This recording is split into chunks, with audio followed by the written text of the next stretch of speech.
Cette semaine pour les sorties de Chante TV du 1er mai, et oui, le cinéma continue et ne s'arrête pas, même pendant la fête du travail. Nous finirons ensemble, c'est le nouveau Guillaume Canet, la suite des Petits Mouchoirs. On aura aussi quelques tremblements, un film guatémaltais. Ça existe et vous verrez qu'il n'est pas si mal que cela. Enfin, j'ai rencontré Dieu, il existe et il a un nom, Petrounia. C'est un film que je vous conseille vivement, macédonien, qui a lui aussi du cinéma.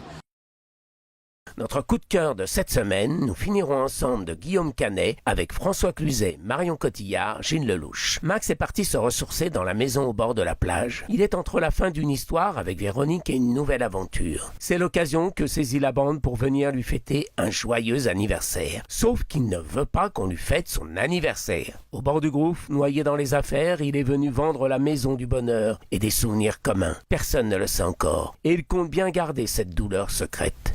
On ne peut fuir les liens de l'amitié, garder sa souffrance enfouie, sans que les amis ne perçoivent le mal tapis. De nouveau, le temps d'un week-end et plus, chacun affrontera ces tempêtes intérieures qui nous rongent avec le soutien de tous. À la fin du voyage, c'est une amitié devenue adulte qui résoudra, grâce à ce lien indéfinissable proche de l'amour, bien des problèmes. Le titre est un clin d'œil au film de Maurice Pialat, Nous ne vieillirons pas ensemble. On peut le voir indépendamment des Petits Mouchoirs, comme un autre moment de la vie de cette bande de potes. Dans les Petits Mouchoirs, Guillaume Canet abordait cette amitié bruyante, un peu folle, débordante, comme l'adolescence. Nous finirons ensemble et la suite de ce personnage, l'amitié devenue plus mûre, plus adulte.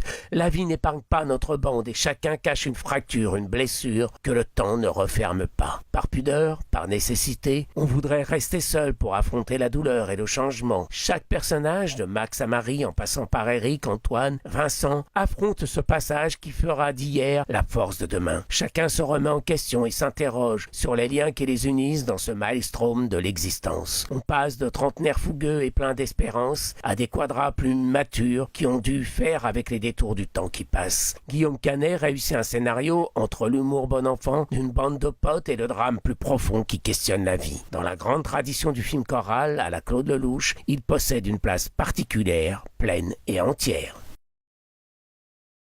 Cette semaine, nous avons aussi aimé Dieu existe, son nom est Petrounia, un film macédonien d'une jeune réalisatrice à suivre, Teona Strugar-Mitsveka. Petrounia est une jeune femme ronde, prisonnière entre une mère envahissante, un père aimant, et la quête d'un travail que son physique n'arrange pas. Lors d'une parade religieuse où chaque année le pape jette une croix à la rivière, Petrounia crée le scandale. Seul un homme peut ramasser la relique qui lui portera chance toute l'année. En s'emparant de celle-ci, la jeune fille crée un problème, un sacrilège pour les uns qui remue et remet en cause toute la communauté. Le petit village se trouve sous le regard du monde et des féministes en particulier, séparés en deux clans, les pour et les contre.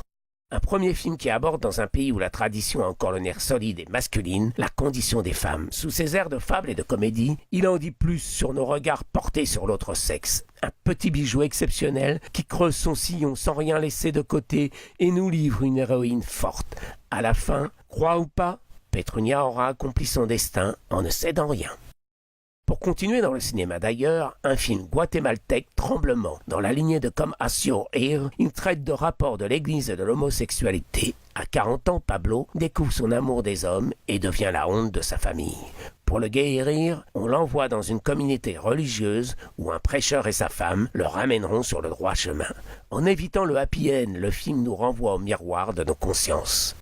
Cette semaine, au CGR Chalon, on vous proposera une pléiade d'avant-première.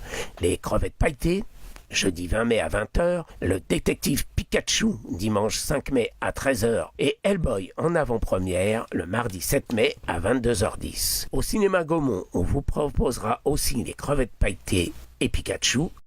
Quant à l'Opéra de Reims, il vous proposera un film que je vous conseille, un documentaire exceptionnel sur Lourdes, jeudi à 20h30. Vous pourrez découvrir tous ces films au Gaumont-Tilloy à Reims, à l'Opéra de Reims, au Palace d'Épernay et au CGR de Châlons.